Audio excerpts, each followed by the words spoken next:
যার প্রথম মনে হলো সে কিন্তু তখন চলে যেতে প্রস্তুত।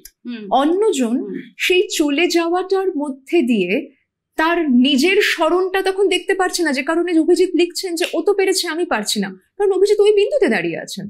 যা যা আমার মনে পড়ছে সেই মনে পড়াগুলো সত্য, ভুলতে হবে না। কোনখানটাতে নিজেকে অ্যাড্রেস করব, ওই সত্যগুলোর পুনরাবৃত্তিতেই সুখ আছে, এইটা সত্য নয়। এটা আমার ভাবনার মধ্যে উঠে আসা একটা ভ্রান্তি। বড় ভালো বললি।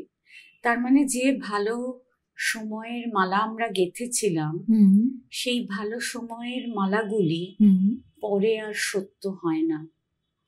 তাহলে কি ইলিউশন, মায়া?